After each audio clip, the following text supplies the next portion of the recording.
Well, page 58 talks about one of our favorite topics, which is coffee.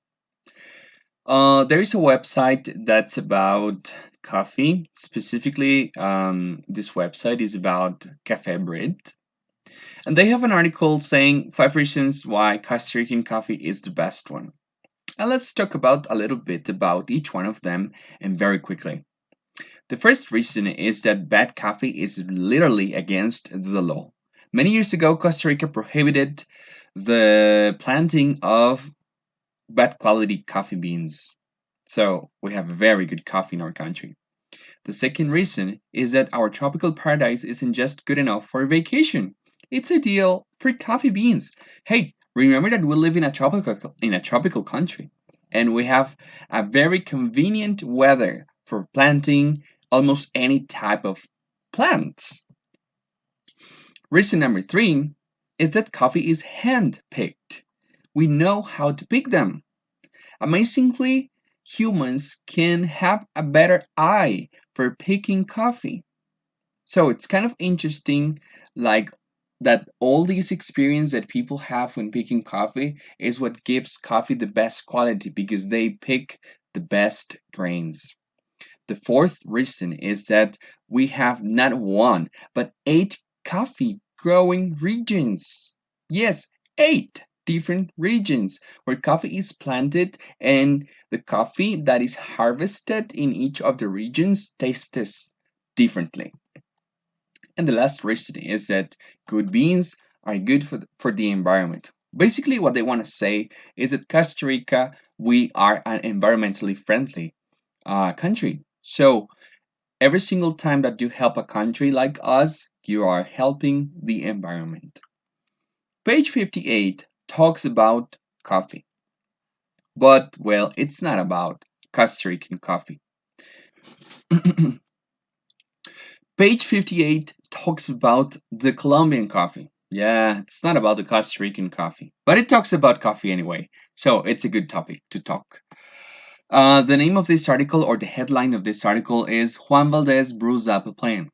Brew up, basically it refers like when you prepare coffee or when you make coffee, like we basically may say something like I'm brewing up coffee. So the word is right here or the expression is right here. So brew up, um, for example, when you pour hot water into coffee, the coffee infuses into the water. So it's an infusion. Okay, it's like the same happens with tea. You brew up tea. The tea infuses into the water. So basically, the headline is trying to tell you that Juan Valdez is kind of making a plan, and the sub headline it says Colombian coffee growers hope retail shops will keep them in beans. So in other words, like they are having this faith that shops will help them like prevail or supply what they need for their needs. I'm going to read this article because there are some questions that have to be answered at the end of the article. And those questions are the following. They are: what is the planned opening date for stores? What is the revenue of the US specialty market? What is the only industry growth sector? What is the revenue Colombian farmers will receive per cup? And what are 4 projects to be financed by Juan Valdez profits? Let's read the article. So follow the reading and pay attention to my pronunciation. I'll read as fast as I can. And pay attention to what I'm reading. Please follow the reading with me. It says, the Colombian Coffee Federation, which represents more than 500,000 Colombian coffee growers, is planning to enter the U.S. specialty coffee market by early next year with the opening of its first Juan Valdez coffee shops. Gabriel Silva, the president of the federation, said he believes the coffee growers have been too passive in claiming a larger piece of the U.S. $8.4 billion specialty coffee industry. In a cup of coffee that you get at a coffee shop, between 1 and 2 cents goes back to the farmer, Silva said. We need to build our own solutions and really fight for our share of the industry. Coffee growers are facing a difficult market. Per capita consumption has been in decline since 1963, with the only growth area being the specialty coffee shops, according to the International Coffee Organization in London. Because of global surplus from countries like Vietnam and Brazil, the price of coffee beans has also declined significantly. In Colombia today, the average coffee grower gets only about 0.68 US dollars per pound of coffee, Silva said. Industry trade groups have tried to reduce coffee farmers' losses by encouraging them to destroy oversupply and raise prices. They also have they have also urged food companies to buy fair trade coffee, which guarantees a so-called living wage to poor